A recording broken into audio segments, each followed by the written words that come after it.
আজকে ছাদে অনেক কাজ, দেখেন ঘেমে টেমে অস্থির। এই যে লেবু গাছগুলো কাটা হচ্ছে, একদমই ফল আসে না, এটা আজকে ছেটে দিব।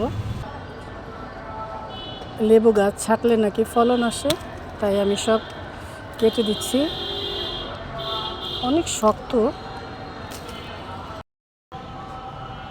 মায়া করলে হবে না, সব ছেটে দিলাম লেবু গাছ।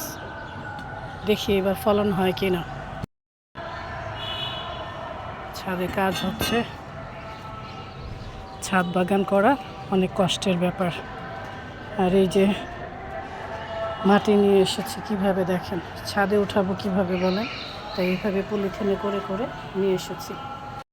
আজকে আমাদের জাম্বুরা গাছ, পেয়ারা গাছের মাটিগুলো সব বের করে নিয়েছি, আবার মাটিটা প্রস্তুত করে তারপর ড্রামে দিব। আর এদিকে হাতও কেটে গেছে। যাই হোক, কাজ করতে গেলে এটা হবেই। এখন রান্না করতে যাব। চলে আসলাম রান্নাঘরে, রান্নার জন্য সব কিছু গুছিয়ে নিয়েছি।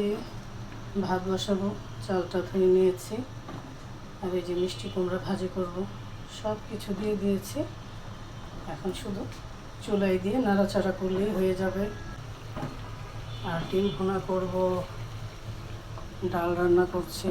ডাল ছাড়া আবার আমার ঘরে একদমই চলে না। কাঁচামরিচ দিয়ে দিলাম, মশলা টশলা দিয়ে একবারে বসিয়ে দিয়েছি। আপনাদের ভাইয়া আর আমি খাবো, দুইজনের জন্য, তাই অল্প করে ভেজে নিচ্ছি।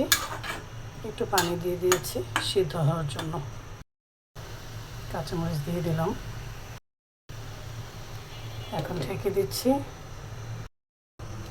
রান্না ছাড়া তো আর চলবে না, আর ডাল তো দুপুরের জন্য হতেই হবে। ডাল ছাড়া আবার আমার ঘরে চলে না একদমই। এই তো মিষ্টি কুমড়া ভাজা হয়ে গেছে, এখন উঠিয়ে নিচ্ছি।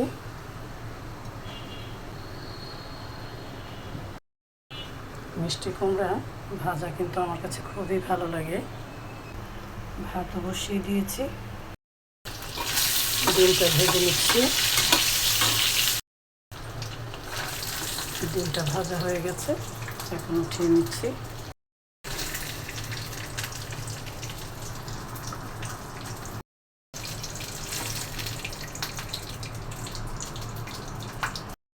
এখন পেঁয়াজ কুচি দিয়ে দিচ্ছি।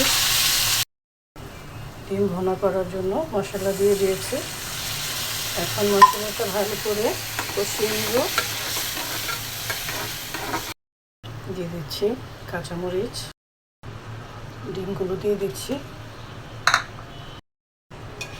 ডিম ভুনা খেতে কিন্তু ভালোই লাগে আমার কাছে।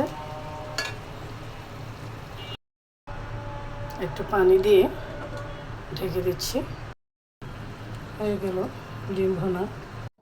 আজকে ছাদে অনেক কাজ হলো, তাই ঘরে এসে ঝটপট রান্না করলাম।